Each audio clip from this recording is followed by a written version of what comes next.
It roared with brass horns pouring out of basement clubs. It roared with the anger of men who built cities they were never allowed to own. And yet, in the middle of that noise, there was one man who never needed to shout. Ellsworth Bumpy Johnson walked through Lenox Avenue like gravity had decided to take human form.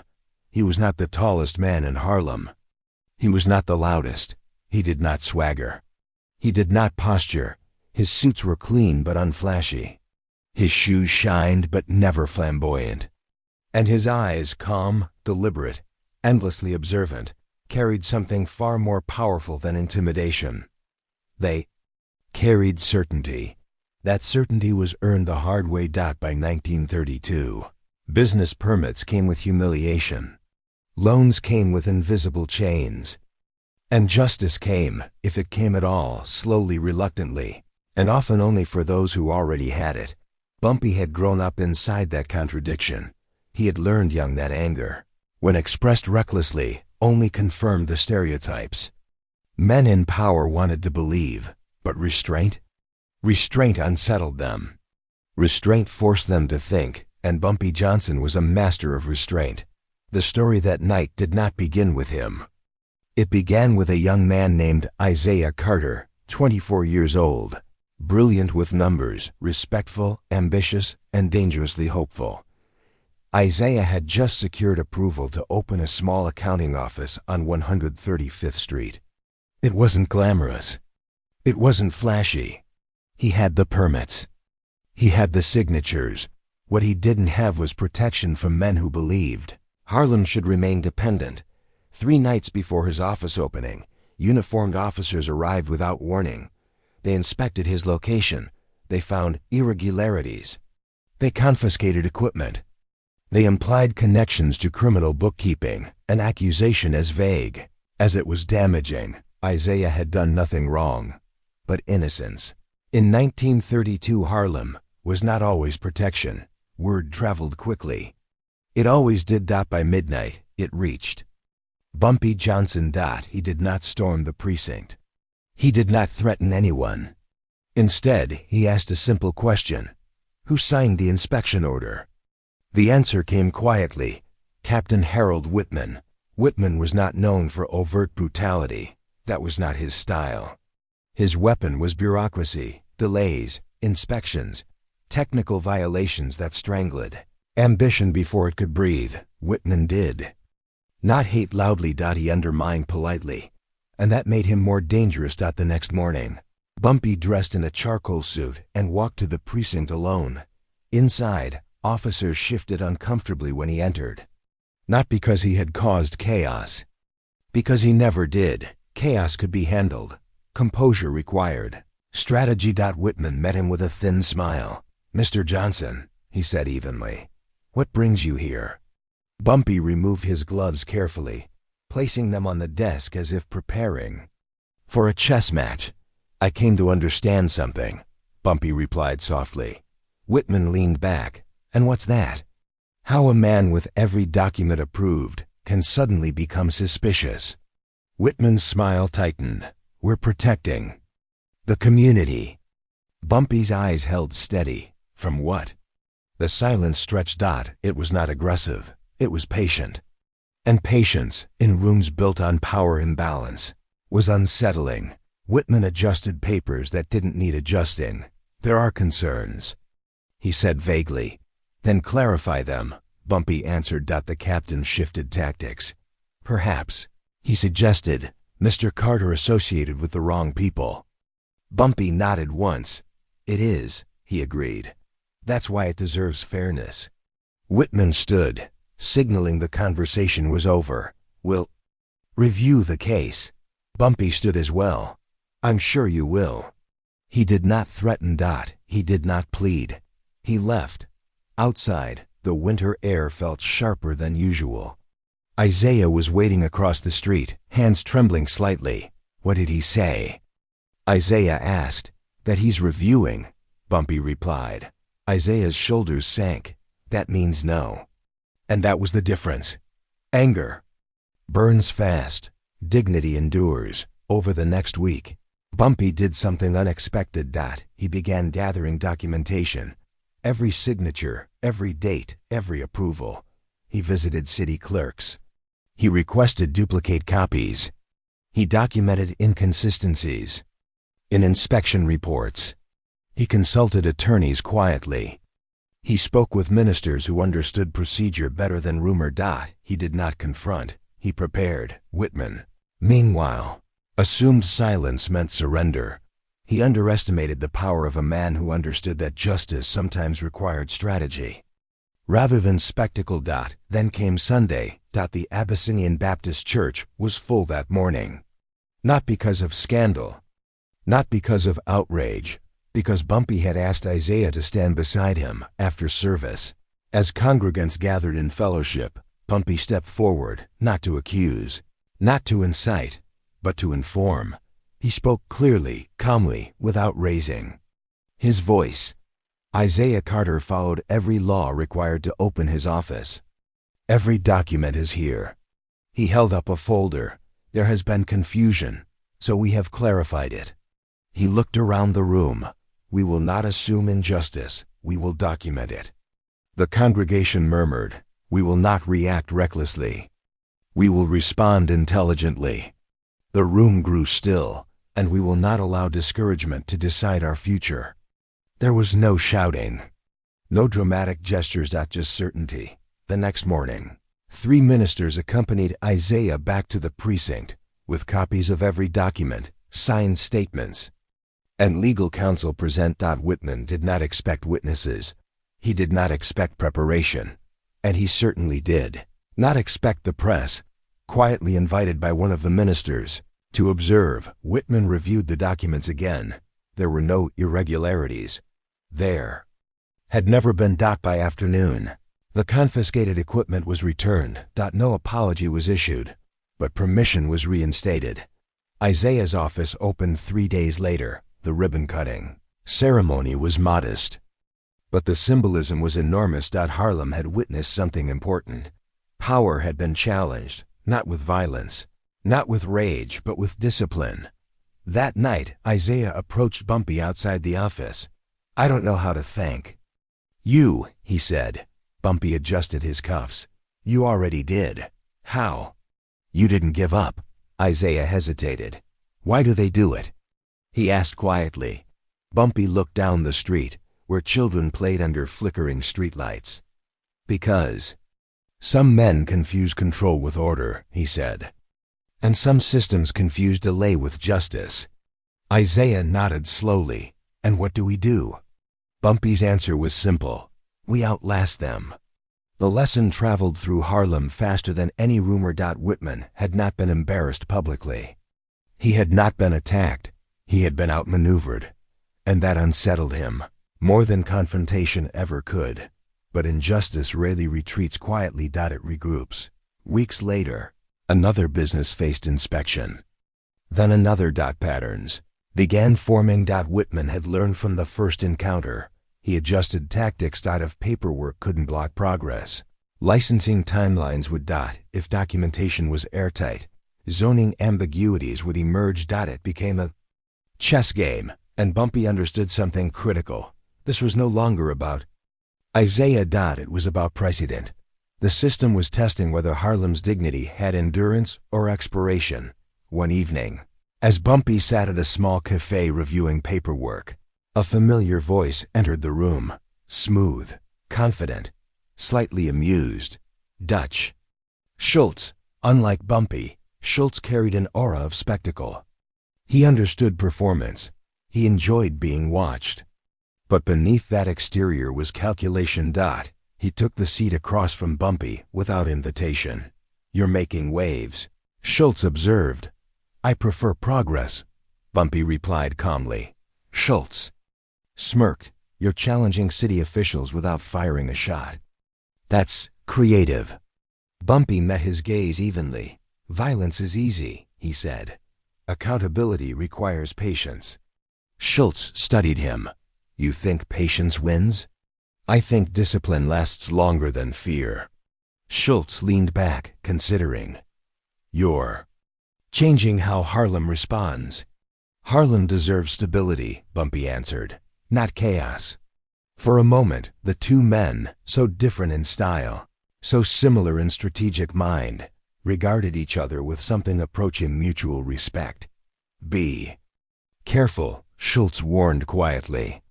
Men like Whitman don't like losing quietly. Bumpy's expression didn't shift. Then he should stop losing. Schultz laughed once, softly and left, but his warning lingered, because Whitman was not finished, and neither was the system. That empowered him. 2 months later, a city ordinance proposal surfaced, one that would require enhanced compliance inspections, exclusively in high-risk districts. Harlem was clearly outlined on the map. It was subtle, legal language, technical, justification, but the effect would be suffocating. This time, the stakes were higher. If passed, businesses could be inspected without cause at any time. Bumpy read the proposal slowly. Then he closed the document. He did not react emotionally. He began planning. And for the first time, he understood something sobering. The next move would not just determine one office. It would determine whether Harlem's resilience could withstand systemic pressure without fracturing. The storm was building. But storms reveal more than destruction. They reveal character. And Bumpy Johnson had never needed thunder to prove his strength. By the time the ordinance surfaced, it did not look like an attack. It looked like paperwork. It came folded inside a beige envelope stamped with municipal insignia, written in language so dry it felt almost harmless. Enhanced Compliance Initiative. Administrative Streamlining. Public Safety Reinforcement. The words were clean, clinical, but Harlem had learned to read. Between them, the proposal would allow unrestricted inspections of businesses within designated high-risk economic corridors. Those corridors were outlined with quiet precision. Blocks shaded in pale gray. Streets named without emotion. Every shaded street was Harlem. The city council would vote in 30 days. 30 days. It was not enough time for outrage to burn hot and fade. It was enough time for fear to settle and resignation to creep in. Bumpy Johnson read the document 3 times without speaking. The room around him, a modest office above a tailor shop on 138th Street, was silent except for the faint hum of street traffic below. Isaiah Carter stood near the window, hands clasped behind his back, trying not to show the unease crawling through his thoughts. This isn't about inspections, Isaiah said finally. No, Bumpy replied evenly. It's about exhaustion. Isaiah turned. Exhaustion? They want business owners to spend more time defending themselves than building themselves. The truth landed heavy. Harlem's entrepreneurs were already navigating narrow margins. Extra inspections meant delays. Delays meant lost revenue. Lost revenue meant dependence. Dependence meant control, and control, in the wrong hands, always carried quiet cruelty. But what made this ordinance more dangerous than Captain Whitman's earlier tactics was its invisibility. It wasn't one man acting out bias. It was policy, and policy hid behind procedure. Outside, life continued. Women carried groceries. Boys raced each other down the sidewalk. Street musicians tuned brass instruments. Harlem pulsed with resilience it did not even recognize as extraordinary. Inside that office, Bumpy understood something crucial. If the ordinance passed, Harlem would not collapse overnight, that it would suffocate slowly. And suffocation was harder to fight than violence. He folded the document carefully. Call a meeting, he said. Within 48 hours, ministers, shop owners, barbers, tailors, cafe operators, and accountants gathered in the basement of a church on Lenox Avenue. Number. Banners, no chanting. Just folding chairs and anxious eyes. Bumpy stood at the front without podium or spotlight. He did not dramatize the ordinance. He explained it. He broke down its clauses, its language, its projected impact. He spoke the way a teacher would, measured, deliberate, respectful. This is not about rebellion, he said quietly. It's about endurance. Murmurs rippled through the room. One shop owner raised his hand. "What if we can't afford the legal fight?"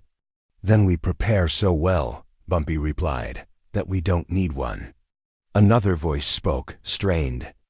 "They'll say we're resisting safety," Bumpy nodded. "They will."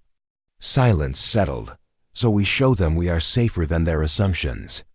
The meeting lasted 3 hours. By the end, committees were formed. Documentation teams. Financial. Record reviews. Volunteer legal advisors. Every business owner would audit themselves before the city could. It was meticulous. It was disciplined. It was exhausting. And that was precisely the point, because resistance rooted in order unsettled systems built on prejudice, but not everyone in Harlem agreed. 2 days later, a different kind of meeting took place, in the back room of a private club where smoke hung thick and ambition hung thicker. Man named Raymond DeLuca leaned back in his chair, fingers drumming lightly on polished wood. DeLuca had recently expanded his influence uptown. He presented himself as a pragmatic businessman, someone who understood how things really worked. He had watched Bumpy's quiet organizing with growing irritation. "You think paperwork beats politics?" DeLuca scoffed to the men around him. "You think City Hall respects folders?" One man hesitated. "Johnson's method worked with Whitman." DeLuca's smile thinned. "That was one captain. This is the council." He leaned forward. "There are easier ways to protect our interests." Easier ways, those words traveled faster than any ordinance within days. Whispers reached Bumpy. Some business owners were considering side deals. Quiet payments in exchange for leniency. Backdoor arrangements that would protect individuals but leave the community fractured. Fragmentation was the ordinance's hidden ally. Divide. Fatigue. Concede. Bumpy did not confront DeLuca publicly. He requested a private conversation. They met at dusk inside a nearly empty jazz club. No music. Just dim lighting and the scent of stale bourbon. DeLuca arrived first, exuding confidence. "You wanted to see me," he said casually as Bumpy entered. "Yes." Bumpy removed his hat, placed it gently on the table, and sat. "You're advising business owners to negotiate separately," Bumpy said without accusation. "I'm advising them to survive," DeLuca corrected smoothly. "At what cost?" "At the cost of reality," DeLuca snapped lightly. "City Hall isn't moved by moral speeches. They're moved by leverage." Bumpy regarded him calmly. "And what leverage do you believe you have?" DeLuca's jaw tightened slightly. "Influence." "Temporary influence," Bumpy replied softly, "which disappears when you're no longer useful." The words were not hostile. They were clinical. DeLuca leaned forward. "You think unity protects you? Unity paints a target. Division erases you," Bumpy answered. The tension in the room thickened. "Harlem doesn't need idealism," DeLuca said coldly. "It needs protection." "Harlem needs dignity," Bumpy replied. The distinction lingered. Protection implied dependency. Dignity implied permanence. DeLuca stood abruptly. "You're gambling with people's livelihoods." Bumpy remained seated. "No," he said quietly. "I'm investing in them." DeLuca left without shaking hands. Outside, rain began to fall. Light at first, then steady. The next week, pressure intensified. City inspectors began preliminary advisory visits. Subtle reminders that the ordinance would streamline their work. Casual remarks implying cooperation might lead to smoother operations. Fear spread. Isaiah found 3 business owners considering withdrawal from the collective strategy. "They're scared," Isaiah admitted. "They should be," Bumpy replied. "Courage isn't the absence of fear. It's discipline in spite of it." Then came the unexpected blow. A newspaper article appeared in a downtown publication suggesting that organized resistance in Harlem was obstructing public safety. Reforms. The piece painted business owners as influenced by shadow leadership. It never named Bumpy directly. It didn't need to. The insinuation was deliberate. That night, Isaiah stormed into Bumpy's office, newspaper in hand. "They're turning this into a criminal narrative," he said. Voice tight, Bumpy read the article slowly. "They want a reaction," he said. "Well, they're getting one." "No," Bumpy replied calmly. "They want outrage." Isaiah hesitated. "What do we give them instead?" Bumpy folded the paper. "Evidence." The next 24 hours became a masterclass in restraint. Instead of protesting the article, Bumpy invited 2 respected journalists from black-owned newspapers to review the full ordinance and the community's documentation efforts. He opened the books, shared audit reports, provided minutes from meetings. Transparency became the weapon. Within days, a counter-article emerged, not defensive, not emotional, but factual. It outlined the ordinance's selective zoning. It highlighted the economic burden projections. It reframed the narrative. Harlem was not resisting safety.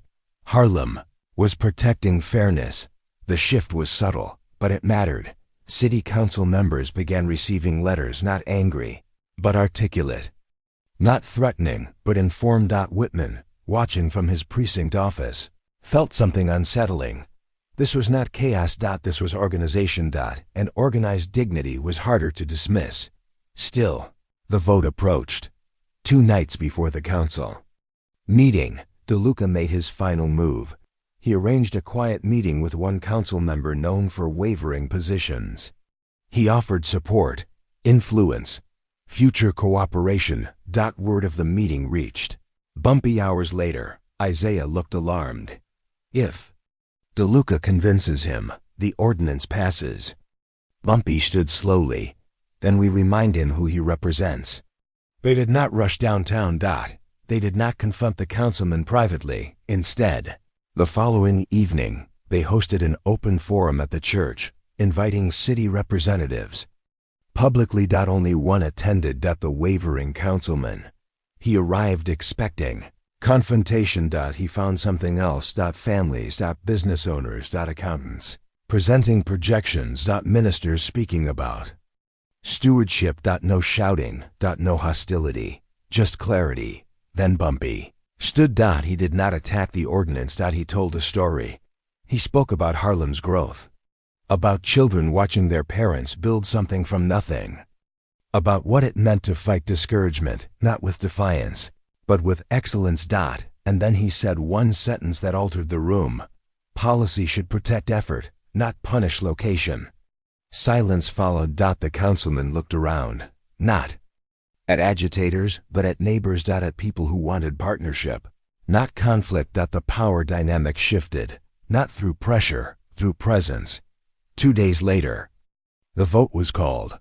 The ordinance failed by 1 vote. 1. The wavering councilman voted against it. Harlem did not erupt in celebration. It exhaled. Because the victory was not loud. It was lasting. DeLuca retreated quietly from the political maneuvering. Whitman requested reassignment within months. And Harlem learned something that would echo far beyond policy. Systems built on quiet prejudice expect either compliance or chaos. They do not expect composure. They do not expect unity. Disciplined enough to outlast intimidation. That night, as Bumpy walked alone down Lenox Avenue, Isaiah caught up to him. "You could have crushed DeLuca," Isaiah said. Bumpy smiled faintly. He crushed himself. They walked in silence for a moment. "Is it over?" Isaiah asked. Bumpy looked at the city lights flickering against wet pavement. "It's never over," he said softly. "But tonight, dignity won. And in Harlem, that was more powerful than any ordinance. Victory, when it comes quietly, can be mistaken for safety." The ordinance had failed by a single vote, and Harlem exhaled as though a storm had passed. But storms rarely end without leaving something behind. Sometimes they leave debris. Sometimes they leave silence. And sometimes they leave men who cannot tolerate having lost without spectacle. 3 weeks after the council vote, a fire broke. Out on 142nd Street. It began in the back storage room of a small grocery owned by a widow named Clara Bennett. The fire department arrived quickly. The damage was contained. No lives were lost. But the official report listed electrical negligence. The insurance company, citing the report, delayed compensation. Clara had rewired the store 6 months earlier. Proper permits. Verified inspections. She was meticulous. The accusation didn't fit. The following week, another business received a violation notice, then another. Not sweeping inspections like the failed ordinance had proposed, just targeted findings. Minor infractions exaggerated into potential shutdowns. The pattern was surgical. Harlem felt it before it could articulate it. This was not coincidence. This was retaliation. Bumpy Johnson did not announce that conclusion. He did not speak the word retaliation aloud. But the timing was too precise, the pressure too selective.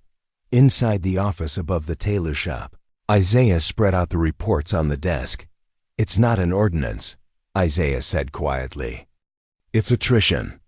Bumpy stood near the window, watching the late autumn light settle over Lenox Avenue.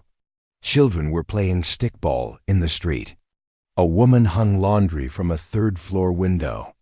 A man polished shoes under a lamppost. Life continued. "They expected anger after the vote," Bumpy said. "They're getting fear instead." "Fear is easier to manage." Isaiah turned. "What do we do?" Bumpy did not answer immediately. He knew something Isaiah did not yet see. This was no longer about documentation alone. This was about morale. Because morale, once fractured, spreads. Doubt faster than policy ever could. That evening, Bumpy visited Clara Bennett. The grocery smelled faintly of smoke and disinfectant. Shelves were half empty. The ceiling in the back corner was charred but contained. Clara stood behind the counter, straight back despite exhaustion. "They say I was careless," she said, not angrily, but tired. Bumpy removed his hat respectfully. "Were you?" Clara almost smiled. "You know I wasn't." "I do." Silence hung between them. "Insurance won't release funds until the investigation is reviewed," she continued. "And suppliers won't extend credit without proof." There it was. Squeeze. Starve the small businesses financially. Force them to borrow from outside interests. Introduce dependency where independence once lived. Bumpy nodded slowly. "How much do you need to reopen fully?" Clara hesitated. "I don't want charity." "You won't receive charity," Bumpy said evenly. "You'll receive investment." Her eyes searched his face. "Why?" she asked. "Because when they target one, they're testing all." The next morning, a quiet fund began circulating, not public, not advertised. Business owners contributed small amounts. Ministers encouraged congregations to support local restoration. Within days, Clara's shelves were refilled, but the retaliation did not stop. 2 weeks later, Isaiah's accounting office received an anonymous complaint alleging financial irregularities. The accusation was vague. The inspectors, however, were not. This time, Captain Whitman did not appear. Instead, a younger officer named Lieutenant Robert Hawley oversaw the inspection. Hawley carried himself differently than Whitman.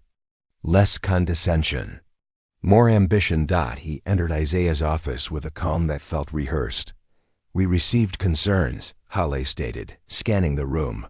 "Of course you did," Isaiah replied, though his voice betrayed tension. Bumpy stood near the back wall, hands clasped behind him. "Would you like the full ledger or a summary?" Bumpy asked calmly. Hawley glanced at him. Full ledger. For 4 hours, Hawley and his team combed through paperwork, every receipt, every client file, every bank statement. Isaiah's preparation was immaculate. By late afternoon, Hawley found nothing. He closed the final folder slowly. "There's nothing here," one of his officers muttered. Hale's jaw tightened slightly. "No," he agreed. "There isn't." He stood to leave but paused near Bumpy. "You seem to anticipate inspections." Holly observed. "We anticipate pressure." Bumpy replied. Holly studied him carefully. "Pressure builds character," Holly said quietly. "Sometimes," Bumpy answered. "Sometimes it reveals it." The exchange lingered. Because unlike Whitman, Hiley was not driven purely by bias. He was driven by career. And career-minded men often align with whichever wind seems strongest. As the weeks passed, the pattern escalated. Loans were denied. Supply. Deliveries delayed. Rumors whispered that certain businesses were under watch. The atmosphere in Harlem shifted. Not panic. But strain. Children sensed it in the way their parents spoke more softly at night. Musicians sensed it in the way audiences clapped a little less freely. Shop owners sensed it in every glance toward the door. Then came the blow no one expected. A letter arrived from City Hall announcing a special review of property ownership records in Harlem. The justification was urban planning, infrastructure alignment, tax verification. The subtext was unmistakable. Land. Ownership. If irregularities could be manufactured, properties could be seized or tied up in litigation. Isaiah read the letter twice. Hands trembling. "They're escalating," he said. "Yes," Bumpy replied. "This isn't just inspections anymore." "No." Isaiah looked up. "Then what is it?" Bumpy's eyes hardened slightly, not with anger, but with recognition. "It's a test of endurance." That night, Bumpy met with Dutch Schultz in a dimly lit back room of a restaurant downtown. Schultz swirled his drink, studying Bumpy across the table. "They're squeezing you," Schultz said bluntly. "They're testing the perimeter." Schultz smirked. "You could respond differently." "I could." Schultz leaned forward. "And why don't you?" "Because violence confirms their narrative," Bumpy replied evenly. "They're waiting for that." Schultz regarded him with something close to admiration. "You're fighting politics with patience. I'm fighting injustice with discipline." Schultz leaned back. "Be careful. There are men in City Hall who would prefer chaos. It gives them justification." "I know. And Holly?" Bumpy's eyes narrowed slightly. "He's watching." Schultz nodded. "Ambitious men are dangerous. So are desperate systems." Bumpy said. Days later, the true turning point arrived. A formal summons was delivered to Clara Bennett.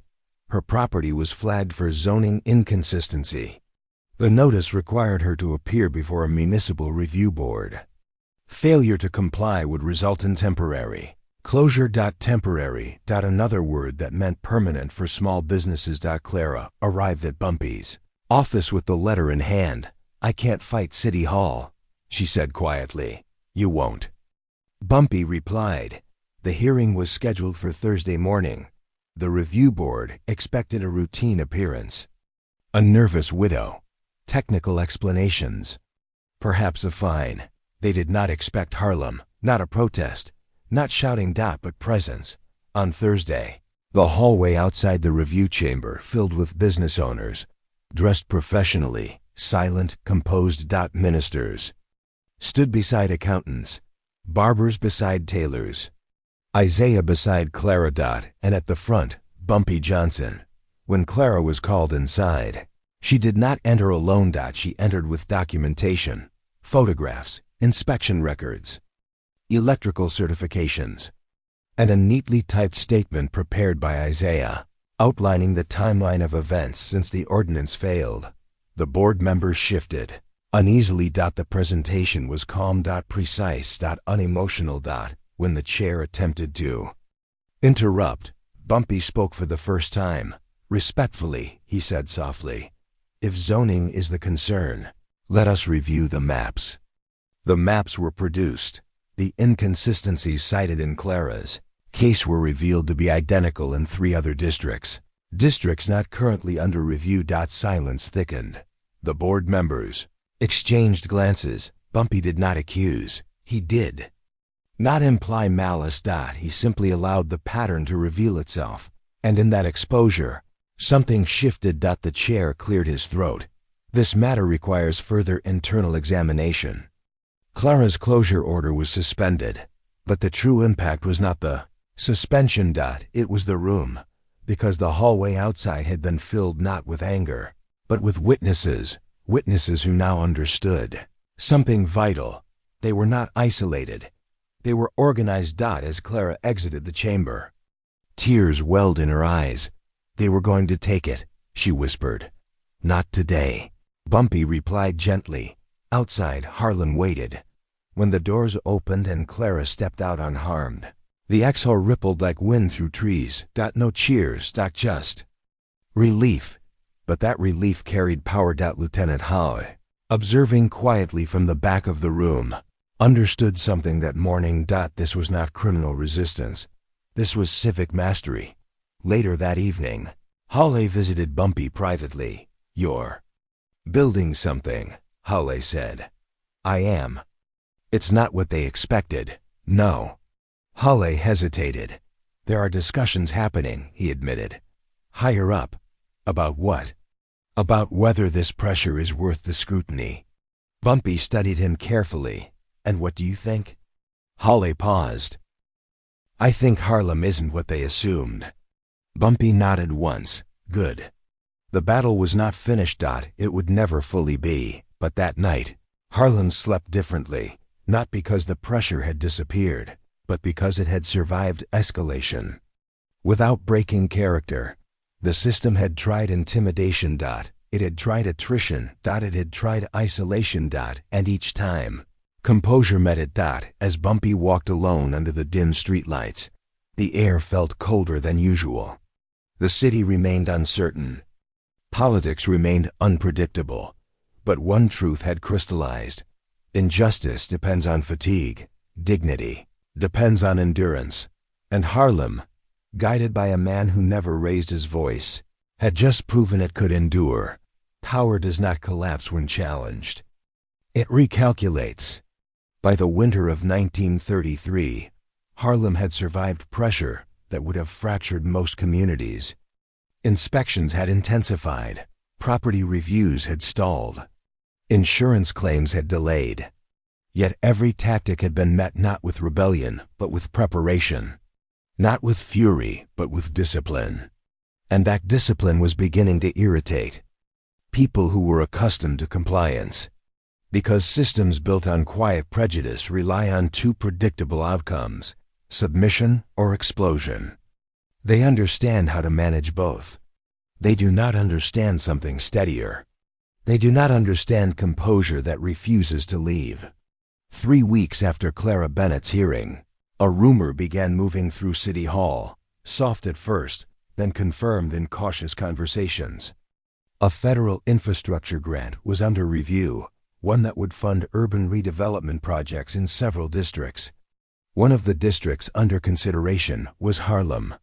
The funding would be substantial: road improvements, public works, building, refurbishments, but there was a condition attached.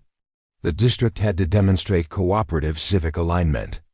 It was vague enough to mean anything or nothing. Isaiah brought the information to Bumpy late one evening. The office above the tailor shop was quiet except for the ticking wall clock and the distant hum of traffic. They're tying cooperation to funding, Isaiah said carefully. Bumpy sat in silence, hands folded in front of him. And cooperation means? He asked. Isaiah exhaled slowly. Fewer objections. Fewer public reviews. Less documentation scrutiny. There it was, not a threat. A trade, stability in exchange for silence. Opportunity in exchange for independence. Isaiah's jaw tightened. They think we'll take it. Bumpy stood slowly and walked to the window. Snow had begun to fall in thin, deliberate flakes, softening the edges of Harlem's brick buildings. They think we're tired, he said.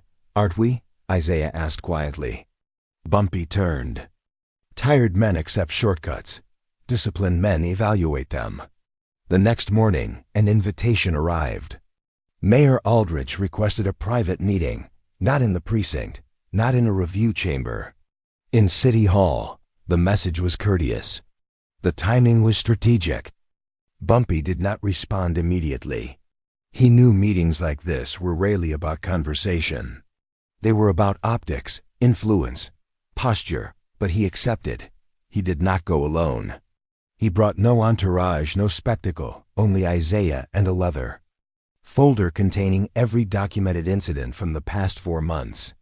City Hall's marble floors echoed differently than Harlem sidewalks. The air smelled of polished wood and quiet authority. The mayor's office was spacious, warm, and intentionally welcoming. Mayor Aldrich rose from behind his desk with practiced charm. "Mr. Johnson," he greeted smoothly, "I've heard much about your organizational efforts." Bumpy shook his hand firmly. "I prefer community efforts," he replied calmly. They sat. The mayor folded his hands. "Harlem has demonstrated admirable unity," Aldrich began. "And unity is precisely what the city needs during infrastructure expansion." Isaiah listened carefully, recognizing the cadence of negotiation. "There are funds available," Aldrich continued. "Funds that could modernize streets, repair aging buildings, create jobs." He paused. "Provided the district demonstrates alignment with city planning initiatives." "And alignment means?" Bumpy asked softly. The mayor smiled thinly.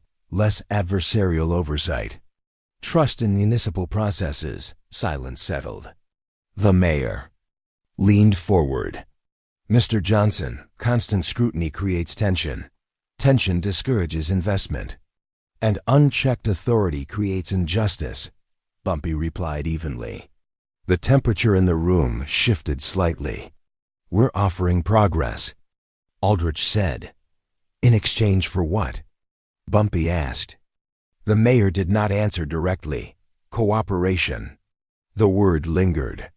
Bumpy opened the leather folder slowly and slid a document across the desk.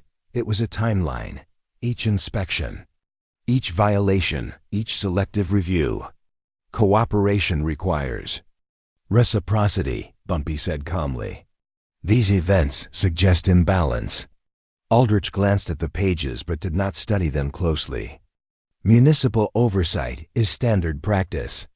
Selective oversight is not," Bumpy replied. The mayor's patience thinned. "You're standing in the way of funding." "I'm standing in the way of dependency," Bumpy answered. The air felt heavier. Aldrich leaned back, reassessing. "Do you understand what you're risking?" Bumpy's expression did not change. "Yes. And you're prepared to accept it?" "I'm prepared to protect what we've built." The meeting ended without agreement. Outside, Isaiah exhaled sharply. "They'll freeze the funding." "Perhaps," Bumpy said. "People will blame us. Perhaps." Isaiah looked at him. "You're not afraid?"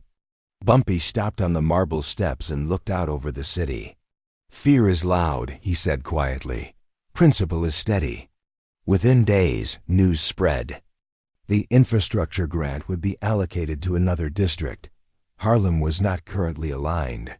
The disappointment was palpable. Street repairs postponed. Building upgrades delayed. Whispers began again. Maybe cooperation would have been smarter. Maybe quiet acceptance would have secured progress. Doubt is a patient adversary. It doesn't storm in. It seeps. And this time, even some who had stood firm began to question. That evening, Bumpy requested a meeting at the church basement once more. The folding chairs were filled, but the atmosphere felt different than months before. Not fearful, not angry. Uncertain.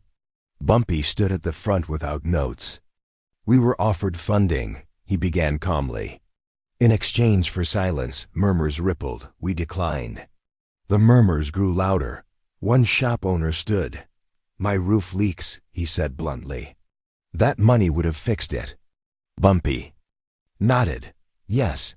Another voice called out. "My delivery truck needs repair." "Yes." The tension mounted.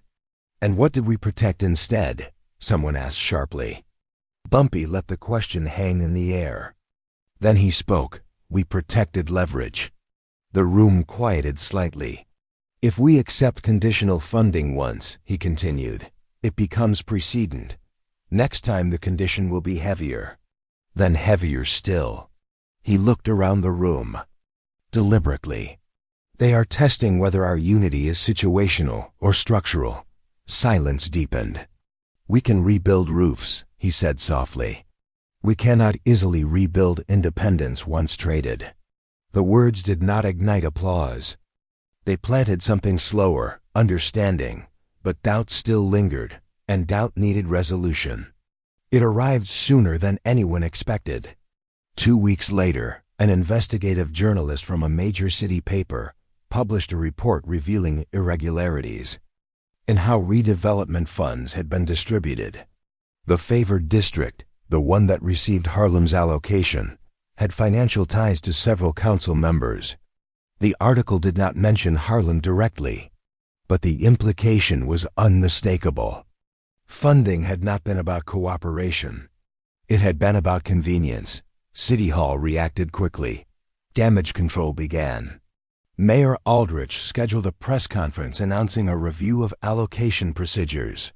Behind closed doors, calculations shifted. Harlem's refusal now appeared less defiant and more prudent. 3 days later, a revised funding proposal arrived. This time without conditions. The language was direct. Infrastructure improvements based on district need. No mention of alignment. No mention of oversight reduction. Just funding. Isaiah stared at the letter in disbelief. They blinked, he whispered. Bumpy read it once, then folded it carefully. They recalculated. The following week, construction crews arrived in Harlem. Streets were repaired, public lighting upgraded, buildings reinforced. There were no public speeches crediting Bumpy Johnson. No headlines praising community discipline. But something quieter spread through Harlem. Respect, not the loud respect. Of fear, the steady respect of principle. One evening, as snow melted into early spring rain, Lieutenant Holly approached Bumpy outside Clara's grocery. You were right, Holly admitted quietly. About what? Bumpy asked. That pressure reveals character. Bumpy regarded him calmly. And what did you see? Holly hesitated. I saw a community that refused to panic. He extended his hand. For what it's worth, I respect that. Bumpy shook it. Respect is mutual when earned. As Holly walked away, Isaiah stepped beside Bumpy. You could have taken the first deal, Isaiah said. Yes. You could have secured immediate progress. Yes. Why didn't you? Bumpy looked down Lenox Avenue, where fresh pavement reflected the streetlights and children ran without watching for cracks in the road. Because justice negotiated under pressure is rarely justice, he said softly. It's leverage disguised as generosity. Isaiah absorbed the words slowly. And now? Now they know we won't trade dignity for convenience. The wind carried the faint sound of jazz from a nearby club. Life moved forward, not dramatically, not explosively, but sturdily. And that was the true victory. Not that the system had been defeated, but that it had adjusted. Adjusted to a man who never shouted, never threatened, never postured, yet shifted outcomes through discipline alone. That night Harlem did not celebrate, it rested. But when it meets composure sustained long enough to expose its imbalance, it hesitates, and sometimes it blinks. He did not look triumphant. He did not look victorious. He looked steady. And in Harlem, that steadiness had become a foundation. The system had tested them with policy, with pressure, with temptation. They had answered with endurance. And in that endurance, something unbreakable had been built. Not dominance, not fear, but dignity. The kind that does not shout. The kind that does not bend. The kind that does not leave. And that, more than any ordinance or grant, was the legacy that would outlast them all.